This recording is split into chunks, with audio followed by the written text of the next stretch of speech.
किस्से कहानियाँ with motivation channel में आपका बहुत बहुत स्वागत है।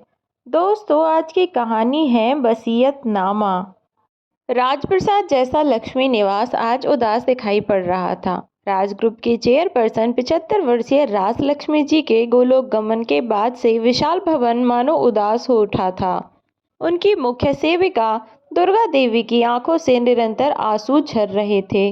उनकी लाल सुर्ख आंखों के पपोटे स्पष्ट कह रहे थे कि वह रात भर आंसू बहाती रही हैं, परंतु विधि के विधान को कोई भी टाल नहीं सकता। फिर मृत्यु तो जीवन का शाश्वत सत्य है। शोक सभा का आयोजन किया गया। शहर के गणमान्य और प्रतिष्ठित लोगों के अतिरिक्त कंपनी के लोग, रिश्तेदार और परिचितों से हाल खचाखच भरा हुआ था। लोग पुष्पांजलि के साथ उनको श्रद्धांजलि भी समर्पित कर रहे थे।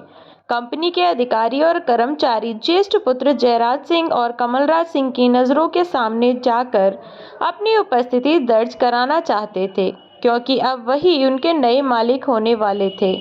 धार्मिक प्रवृत्ति के ज्येष्ठ पुत्र जयराज सिंह ने सभी ऑफिस के शोक सभा करने के लिए सूचना प्रसारित कर दी थी। जयराज ने विधि विधान से सारे धार्मिक अनुष्ठान को स्वयं संपन्न किया था। अस्थि विसर्जन के लिए वह स्वयं हरिद्वार गए थे। जयराज सिंह के मन में अपार संतोष था कि सब कुछ और शांति से संपन्न हो गया था। यद्यपि कि अभी भी शोक संतप्त परिवार में अजीब सा सन्नाटा छाया हुआ था, परंतु सच कहा जाए तो शांति का माहौल कृत्रिम और बनावटी अधिक था, क्योंकि परिवार के सभी सदस्यों के मन में अज्ञात भय था। घबराहट और शंकाग्रस्त भी थे। वजह थी आज माँ जी का वसीयतनामा पढ़ा जाने वाला था। पिछले कुछ दिनों से स्वर्णलता जी का माँ जी के पास आना जाना ज्यादा बढ़ गया था। वह अधिकतर माँ जी के विशाल कक्ष में ही बनी रहती और दोनों आपस में गहन विचार मंत्रणा करती रहती थीं। बड़ी बहू सुमंगला और छोटी बहू राजेश्वरी से उन लोगों के बीच बार बार की आपसी मुलाकात के साथ उन दोनों के बीच होने वाली राय मशवरा, विशेष रूप से वह भी फुसफुसाहट में, राजेश्वरी को चिंता में डाल दिया था। यह स्पष्ट था कि दोनों के बीच कुछ गोपनीय रूप से पक रहा है। सुमंगला, जो शांत और संतोषी थी, उनका सोचना था कि माँ बेटी के बीच का मामला है, इसलिए उनको दखलंदाजी करने का कोई हक बिल्कुल भी नहीं बनता। परंतु स्वभाव से घमंडी और लालची राजेश्वरी उन दोनों के इर्द गिर्द घूमती और सास राज लक्ष्मी से मीठी मीठी बातें करती रहती। शायद माँ जी के मुंह से किसी क्षण उनके दिल की हलचल जुबान पर आ जाए। सारे सामदाम दंड भेद के बावजूद वह भी कुछ भी जानने में विफल रही थी। वह मात्र अनुमान ही लगा सकती थी, परंतु सच्चाई के जरा भी करीब नहीं पहुंच पाई थी। लगभग 8 वर्ष पहले की बात है, जब एक दिन राय लक्ष्मण राज का हृदयघात से स्वर्गवास हो गया था। राजलक्ष्मी देवी कुछ महीनों तक तो शोक संतप्त होकर मौन बनी रहीं, परंतु फिर कंपनी के बिगड़ते हालात को देख उन्होंने अपने शोक को तिलांजलि दी और पति के ऑफिस की कुर्सी पर विराजमान हो गईं और कारोबार के निर्णय स्वयं लेने लगीं। उनके कुशल निर्देशन में कारोबार प्रगति के मार्ग पर चल निकला था। राजग्रुप प्रदेश में जाना माना नाम बन गया था। दोनों बेटे जयराज और कमलराज माँ के अधीन पहले की तरह ही काम करते रहे। राजलक्ष्मी जी ने हमेशा से अपने बच्चों की इच्छाओं और ज़रूरतों का ध्यान रखा था, इसीलिए माँ जी से किसी की को कोई भी शिकायत नहीं थी। सुमंगला, ये तुम्हारे लिए डायमंड का सेट, डिज़ाइन पसंद ना हो तो रमेश जी को फ़ोन कर देना। माँ जी, ये बहुत सुंदर है। सुमंगला खुशी से फूली नहीं समा रही थी। राजेश्वरी, आप यूरोप जाने की बात कर रही थीं। ये आप दोनों की यूरोप की ट्रिप की टिकट है। 20 दिनों की बुकिंग है। मैंने कमल को भी ऑफिस से छुट्टी दे दी है। राजेश्वरी खुश होकर बोली। माँ जी, आप सबके मन की बात कैसे जान लेती हैं? उन्होंने आगे बढ़कर उनके पैर छूकर अपनी खुशी जाहिर की थी। जय का बेटा यूके में पढ़ाई कर रहा है तो बेटी यूएस में एमबीए कर रही है। कमल के दोनों बच्चे दून स्कूल में पढ़ाई कर रहे हैं। राजग्रुप की गणेशोत्सव और दीपावली का पार्टी का लोगों को इंतजार रहता था। जयराज तो पूरी मेहनत और जिम्मेदारी से कारोबार को बढ़ाने में लगे हुए थे, परंतु कमलराज और राजेश्वरी दोनों हाथ से पैसा उड़ा रहे थे। कमल को रेसिंग का चस्का था तो राजेश्वरी को क्लब में दोस्तों के साथ बड़ी बड़ी बाजियां खेलने का शौक था। जयराज ने जब भी कमल से होने वाले खर्चों के प्रति आगाह किया और बिजनेस पर ध्यान देने को कहा, घर का माहौल तनावपूर्ण हो गया। उन्होंने माँ जी के सामने अपने दिल के गुबार रखा तो उन्होंने कह दिया कि कमल के अंदर बचपना है, जरूरत पड़ने पर वह समझ जाएगा। तुम परेशान मत हो, मैं उन दोनों से बात करूंगी। यद्यपि ये वह स्वयं भी उसकी हरकतों से परेशान थी, क्योंकि वह उनकी भी नहीं सुनता था। स्वर्णलता देवी उनकी ज्येष्ठ पुत्री थी। लक्ष्मण राय ने अपनी लाडली बेटी की शादी बहुत ही धूमधाम से और राजघराने में ठाकुर रामेश्वर दयाल के बेटे रंजीत शाह से की थी, परंतु शीघ्र ही उन्हें मालूम हो गया था कि वह लालची लोगों के बीच में फंस गए हैं। परंतु बेटी की खुशी के लिए वह उनकी उचित अनुचित मांगों को चुपचाप पूरा करते रहे थे। जब पिता नहीं रहे तो उन्होंने माँ जी को अपना शिकार बनाया और आए दिन उनके सामने अपनी मांगों को लेकर झोली फैलाकर बैठ जाती। परंतु राजलक्ष्मी जी ने बेटी की लालची हरकतों के विषय में अपने बेटों को हवा भी नहीं लगने दी, और यही वजह थी कि जयराज सिंह बहन के लालची स्वभाव के विषय में बिल्कुल अनजान थे।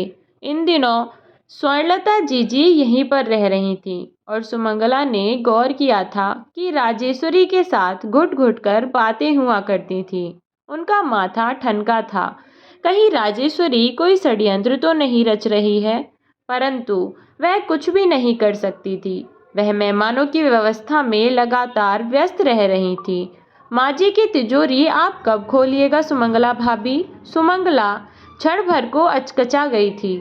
तिजोरी का तो उन्हें ध्यान भी नहीं आया था। मेरे जाने के बाद खोलना चाहती हो तो कोई बात नहीं, मुझे तो माँ जी का सतलड़ा हार बहुत पसंद है।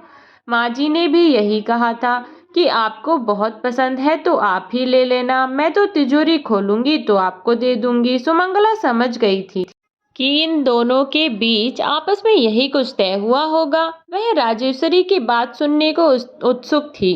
तभी वह बोली, जीजी, माँ जी जैसा हार तो आप मेरी शादी में पहने हुई थी, मैं एक दिन एल्बम में देख रही थी, तब मैंने आपको देखा था। वह तो मैं माँ जी का ही पहने हुई थी। सुमंगला चौंकी थी। माँ जी ने सतलड़ा हार कमल की शादी के उपहार के रूप में बनवा कर दिया था। वह चुपचाप जीजी की ओर देखने लगी थी। तभी राजेश्वरी बोली कि माँ जी ने तो मुझसे कहा था कि मैंने तुम तीनों के लिए एक एक जैसा बनवाया है। यह सुनते ही जीजी बिगड़ गईं। क्या मैं झूठ बोल रही हूँ? माँ जी ने कहा था कि मैं तुम्हें दादी की निशानी के तौर पर दे दूंगी। मुझे कुछ नहीं चाहिए। तुम लोगों का जब मन हो तब तुम लोग उस तिजोरी को खोलना।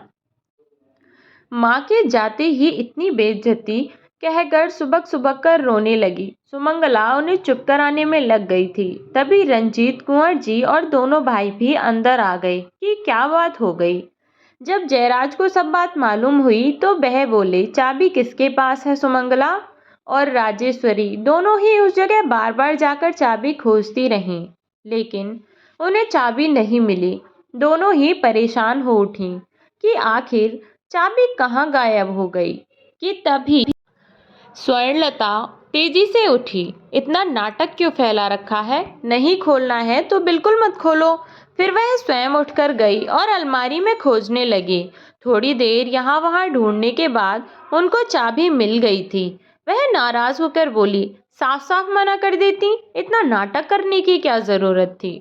उन्होंने चाबी जयराज की हथेली पर रखकर कहा, मेरा मन खराब हो गया है। जब मैं यहाँ से चली जाऊं तो तुम दोनों मिलकर आपस में बांट लेना। यहाँ से चली जाऊं तो ये कहते हुए वह कमरे से तेजी से बाहर निकल गई। जीजी की इस तरह बातों को और हरकतों को देख दोनों भाई सन्नाटे में आ गए और उनको खुश करने के लिए जयराज ने आगे बढ़कर उनसे कहा, आप ही खोलिए, माँ जी के बाद आप ही घर की बड़ी हो। जय मैं तुम्हारी बात रखने के लिए ही खोल रही हूँ, वैसे मुझे कोई मतलब नहीं है। सब शांत थे, लेकिन उनके चेहरे पर विजयी मुस्कान थी। तिजोरी खुलते ही नया बवंडर खड़ा हो गया। उसमें से महारानी हार, सतलड़ा और चंपाकली जैसे एंटीक जेवर गायब थे। तिजोरी से जेवरों को गायब देखते ही सुमंगला की आंखों के सामने अंधेरा छा गया और वह धम से वहां पड़े सोफे पर बैठ गई थी। उनकी आंखें बंद अवस्थित थीं, परंतु उनकी आंखों के सामने सास के पुश्तैनी जेवर, महारानी हार, सतलड़ा, चंपाकली, नगीने जड़ी, करधनी झिलमिला रही थी, जिन्हें ससुराल आने पर राजलक्ष्मी जी ने अपने हाथों से उन्हें पहनाया था। उनके बार बार कहने पर भी उन्होंने अपने पास नहीं रखा था। अब तो प्रश्न यह था कि जेवर गायब कैसे हुए। सुमंगला बड़प्पन दिखाते हुए मौन थी, परंतु राजेश्वरी भला कब चुप रहने वाली थी। उन्होंने सबके सामने स्वर्णलता पर शक जाहिर कर दिया, परंतु वह जैसे इन बातों के लिए पहले से ही तैयार थी। मैं क्या जानूं, तुम दोनों यहाँ रहती हो, किसी ने निकाल लिए होंगे। दोनों बहुएं नंद की चालाकी देख आश्चर्य से भर उठी थी। स्वर्णलता तीखी जुबान से बोली, माँ जी के जेवर दोनों ने मिल बांटकर गायब कर दिए और अब दिखावा अच्छा कर रही हो। जाने माँ जी कैसे करती थी तुम दोनों के आगे। तुम लोगों ने तो मेरा दिमाग खराब करके रख दिया है। स्वर्णलता के आरोपों के बाद तीनों महिलाओं के चेहरे पर शक और चिंता की लकीरें खिंच गई थी। सबकी सब एक दूसरे को शक की निगाहों से देख रही थी। राजेश्वरी कभी ननंद को तो कभी जिठानी की तरफ शक भरी निगाहों से देख रही थी।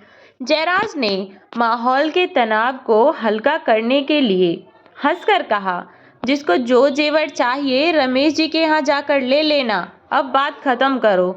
शाम 6 बजे वकील साहब आएंगे माँ जी की वसीयतनामा पढ़ने के लिए।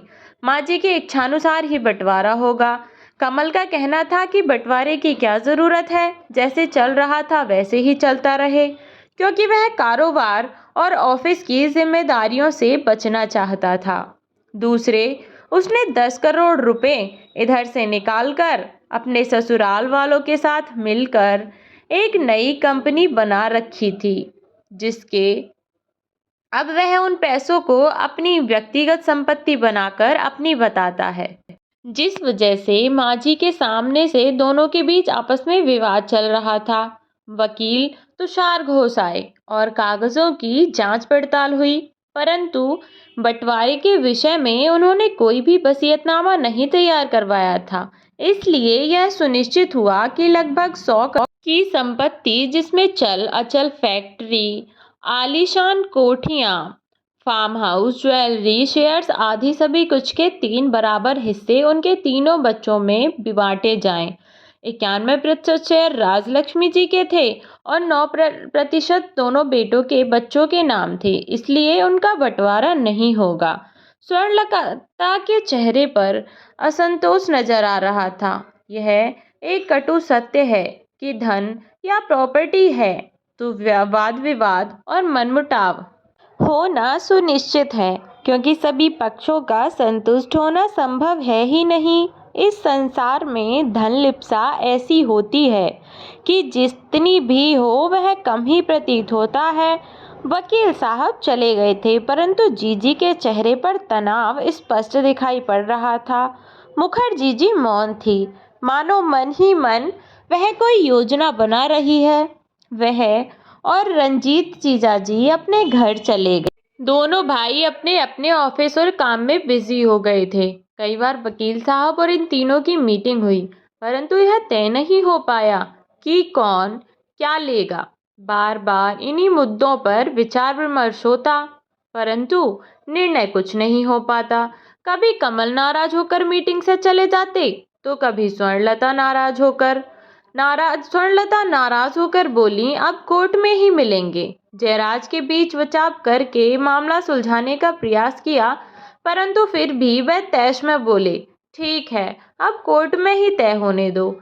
इस तरह से लगभग 3 महीने बीत गए थे। कुछ भी तय नहीं हो पा रहा था।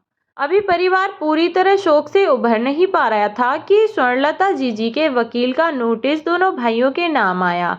कि मां राजलक्ष्मी जी की वसीयत के अनुसार पूरी जायदाद और बिजनेस को स्वर्णलता और कुंवर रंजीत सिंह के नाम कर दिया गया है। दोनों भाई बतौर मैनेजर की तरह काम करते रहेंगे, परंतु मालिकाना हक स्वर्णलता देवी का होगा। नोटिस देखते ही दोनों भाइयों के होश उड़ गए। परिवार के सभी सदस्यों के माथे पर चिंता की लकीरें स्पष्ट रूप से दिखाई पड़ने लगी। एक प्रश्न चिन्ह सबके मन में खड़ा हो गया कि जीजी ने ऐसा क्यों किया। माँ जी ने कब ये वसीयतनामा तैयार करवाया, उन सबको हवा भी नहीं लगने दी। कमल का कहना था कि यह कुंवर रंजीत के खुराफाती दिमाग की उपज है। उन्होंने हम सबके खिलाफ साजिश रची है। सबके मन में शंका के बीज प्रस्फुटित होकर पूर्ण वृक्ष बनकर लहलहा उठे थे।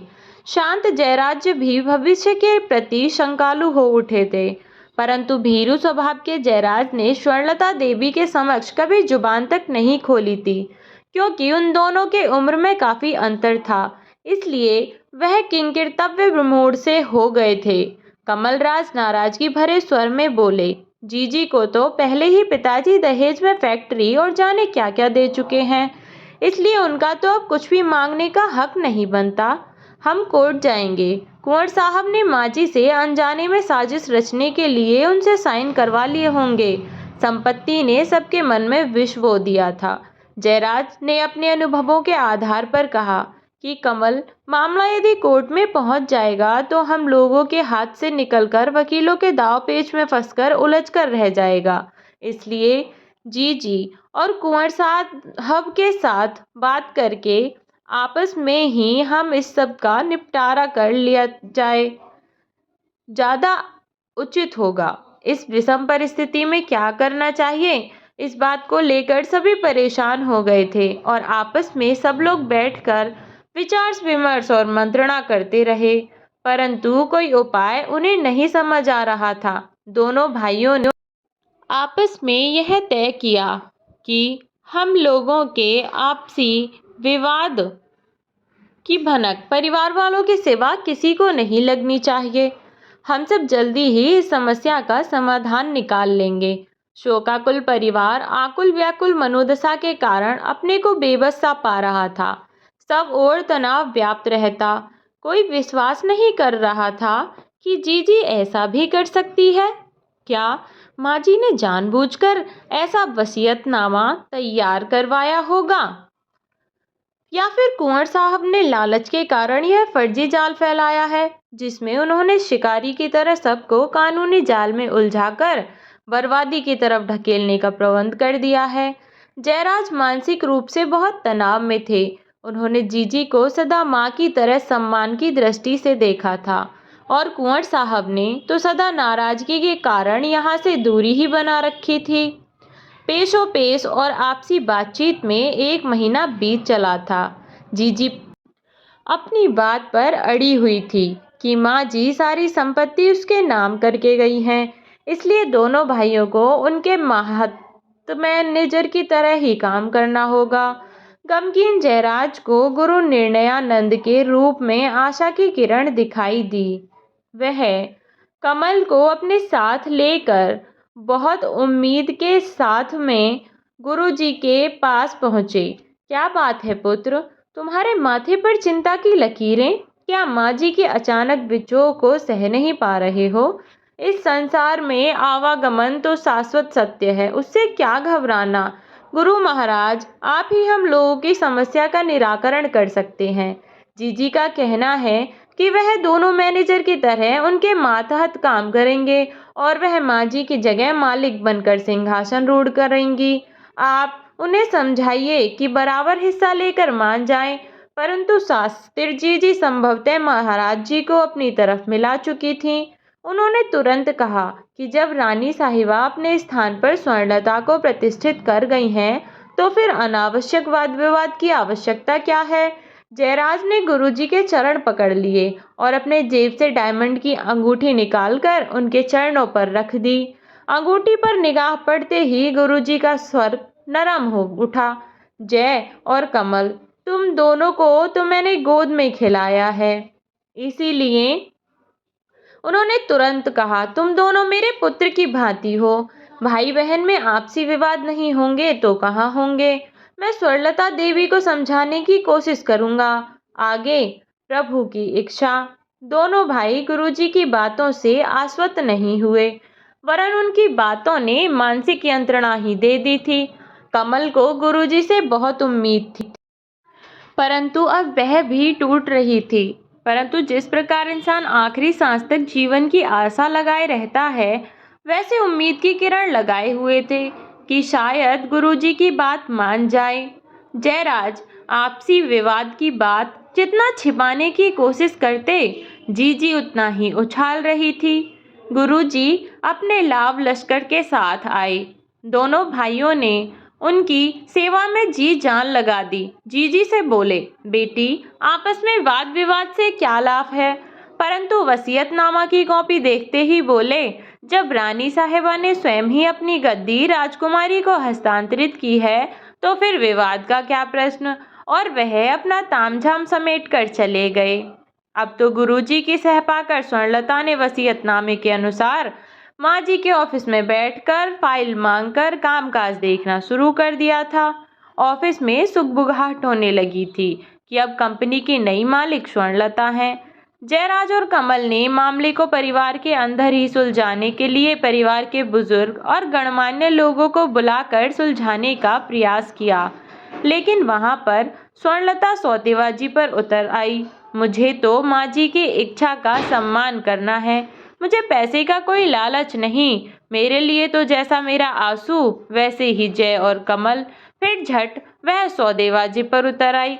कभी 10% तो कभी 20% तो कभी 30%। वहां पर सभी लोग रंगे सियार की तरह बदलते बयान को सुनकर परेशान हो गए थे। कमल इतनी देर से चुपचाप सारा नाटक देख रहे थे, उनसे न रहा गया। वह क्रोधित होकर आपे से बाहर हो उठे। जीजी 30% तो आपको वैसे ही मिल रहा था, लेकिन आपकी तो नीयत ही खराब है। आप तो समूची संपत्ति पर नाग की तरह बैठना चाहती हो। स्वर्णलता भला कब चुप रहने वाली थी, क्रोधित स्वर में बोली, कमल मैं जानती हूँ तेरे मुंह में किसने ये शब्द डालते हैं। मैं राजेश्वरी को बहुत अच्छी तरह से जानती हूँ कि वह कितनी लालची और चालाक परिवार की है। जय और सुमंगला ने कमल और राजेश्वरी को वहां से हटाकर अंदर कर दिया था। स्वर्णलता देवी बोली, जय आखिरी बार तुमसे कह रही हूँ कि कोर्ट से बाहर मामला तय कर लो, नहीं तो यदि कोर्ट के चक्कर में पड़ गए तो तुम दाने दाने के मोहताज हो जाओगे। दोनों पक्ष अपनी अपनी बात पर अड़े हुए थे, कोई भी झुकने को तैयार नहीं था। स्वर्णलता और रंजीत कुंवर ने माँ के ऑफिस में मैनेजर और स्टाफ की मीटिंग बुलाकर अपने आप को मालिक बताकर फाइल मंगाकर घरेलू विवाद को जग जाहिर कर दिया था। जयराज और कमलराज को जीजी की हरकतें असहनीय लगीं।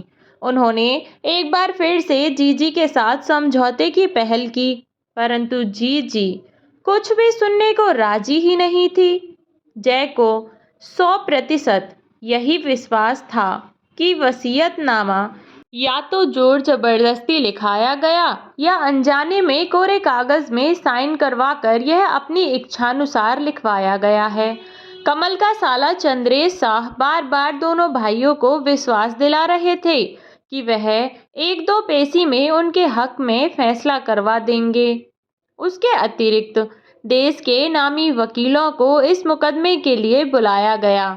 चंद्रेश ने कमल को भी बहला रखा था कि 10 करोड़ वाली जो वह उसकी कंपनी है उसको बंटवारे से बचा लेंगे। भाई बहन आपस में दुश्मन बन गए थे और रोज के रोज नई नई चालें चल रहे थे। पूरे देश की मीडिया वसीयतनामा के पारिवारिक झगड़े को अपनी ब्रेकिंग न्यूज की तरह दिखा रही थी, लेकिन स्वर्णलता के चेहरे पर सिकन नहीं थी। परंतु जयराज मीडिया के सामने आने में बहुत शर्म महसूस कर रहा था। कोर्ट में वसीयतनामा फर्जी है कि अर्जी दाखिल हो गई। अब तो दोनों भाई वकीलों के हाथ के खिलौने बनने को मजबूर थे। वकीलों के इशारे पर ही बयान देना होता।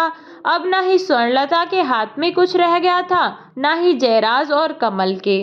अब तो सूत्रधार वकील हो गए थे। तारीख पर तारीख, गवाही, बयान, बहस, मामला उलझता गया और समय बीतता रहा। कभी फाइल दबा दी गई तो कभी वकील नहीं आए। आदि आदि सारे हथकंडे आजमाए गए। चंद्रेश वकील ने वसीयतनामा फर्जी है सिद्ध करने के लिए एडी चोटी का जेर लगाते हुए सबूत और गवाह पेश किए। स्वर्णलता ने भी देश के नामी वकील को बुलाया था। उनकी दलीलें और गवाह सबूत बहुत दमदार थे। कंपनी की हालत बिगड़ती गई। पैसा पानी की तरह बहाया जा रहा था। जय डिप्रेशन के शिकार बन गए। उनके जीवन की संपन्नता सब कुछ हाथ से फिसलता जा रहा था। जिस तरह से बंदर बाट में बंदर ही पूरी रोटी हजम कर जाता है, वही हाल इन भाई बहन का था। उनके हाथ कुछ भी नहीं लग पा रहा था और वकीलों का घर भर रहा था। आखिर में जज ने दोनों तरफ की दलीलें सुनने के बाद कंपनी के मैनेजमेंट को अपने हाथ में लेते हुए अपनी ओर से रिसीवर नियुक्त कर दिया और कंपनी का अकाउंट सील कर दिया गया। स्वर्णलता और रंजीत तो ऐसे मगरमच्छ के समान थे जो जय और कमल जैसी मछलियों को आसानी से अपना शिकार बना लेते थे, परंतु कोर्ट में उनकी कोई भी चालबाजी काम नहीं आई और फैसला लंबित रहा। कंपनी और बिजनेस की हालत बिगड़ चुकी थी। आपसी विवाद में हंसते खेलते संपन्न परिवार की खुशियां लुट गई थीं और जीवन संघर्ष में हो गया था। कई वर्षों के बाद जय सबको विलखता छोड़कर इस दुनिया से चले गए और कमल आशा भरी नज़रों से कोर्ट के चक्कर लगा रहे हैं। तो दोस्तों, ये थी हमारी आज की कहानी, जिसमें साफ साफ दिखाया गया है कि ज़मीन के बंटवारे के चक्कर में तीनों भाई बहन का आपसी संबंध कैसा हो गया और घर, एक हंसता खेलता घर, बर्बादी की ओर निकल पड़ा। तो दोस्तों, कहानी आपको कैसी लगी कमेंट बॉक्स में ज़रूर बताएं। अगर कहानी आपको अच्छी लगी तो चैनल को सब्सक्राइब करना ना भूलें।